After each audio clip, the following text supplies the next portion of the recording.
الرحمن الرحیم ووصینا الانسان بوالدیہ حسنا صدق اللہ العلی العظیم۔ معزز سامعین کرام، آج میں آپ کے سامنے اس مقدس ہستی کا ذکر خیر کرنا چاہتا ہوں کہ محبت چٹان سے زیادہ مضبوط اور سمندر سے زیادہ گہری ہوتی ہے۔ یعنی میرا موضوع سخن ماں کی ممتا اور شفقت ہے۔ ماں اپنی اولاد کو کبھی بھی دکھ پہنچنے نہیں دیتی ہے۔ ماں کے ہاتھ اپنے بچوں کی سلامتی اور بھلائی کے لیے ہمیشہ خدا کے دربار میں اٹھے ہوتے ہیں۔ ماں کا روح اللہ تعالیٰ کی طرف سے وہ خاص تحفہ ہے جس میں اللہ تعالیٰ نے اپنی رحمت، فضل و کرم، برکت و راحت اور عظمت کی صفات کو شامل کر کے عرش سے فرش پر اتارا اور اس کی عظمت میں چار چاند لگا دیا۔ ماں کے قدموں تلے جنت دے کر اللہ تعالیٰ نے ماں کو مقدس اور اعلیٰ مرتبہ پر فائز کر دیا۔ ماں کی ہستی باپ سے زیادہ عظیم ہوتی ہے۔ ماں کی نافرمانی کرنا شرک کے بعد سب سے بڑا گناہ ہے۔ ماں گھر کی روشنی اور گھر کی زینت ہے۔ ماں ہمارے لیے جنت کا راستہ ہے۔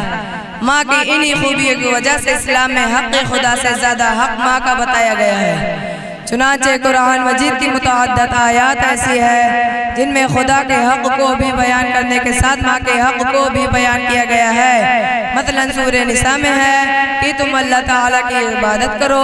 اور اس کے ساتھ کسی کو شریک نہ کرو اور والدین کے ساتھ بھلائی کرو۔ سورہ لقمان میں ہے کہ ہم نے انسان کو والدین کے ساتھ اچھا برتاؤ کرنے کی تاکید کی ہے۔ سورہ عنکبوت میں ہے کہ ہم نے انسان کو والدین کے ساتھ اچھا سلوک کرنے کی تاکید کی ہے۔ سورہ بنی اسرائیل میں ہے کہ اگر ماں باپ بڑھاپے کی عمر کو پہنچ جائیں تو انہیں اوف بھی مت کہنا اور نہ ہی ان کو ڈانٹ ڈپٹ کرنا، بلکہ ان سے نرمی سے گفتگو کرنا اور ان کے لیے سلامتی کی دعائیں کرتے رہنا۔ محترم سامعین کرام،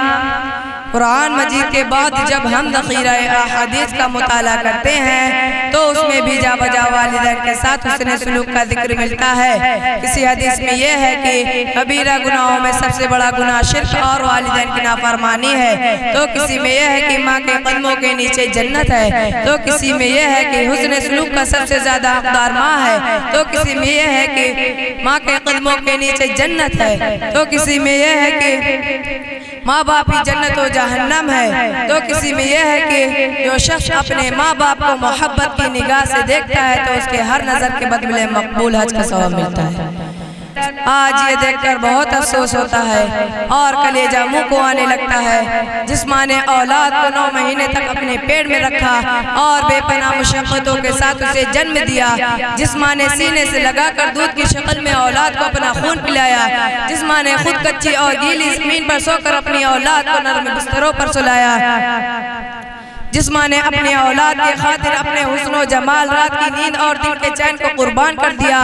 جس ماں نے بچے کو پہلے کھلایا اور خود بعد میں کھایا، جس ماں نے انگلی پکڑ کر اپنی اولاد کو چلنا سکھایا، جس ماں نے اولاد کو بولنا سکھایا، الغرض جس ماں نے اپنی اولاد کے خاطر ہر طرح کی مصیبتوں اور مشقتوں کو برداشت کیا،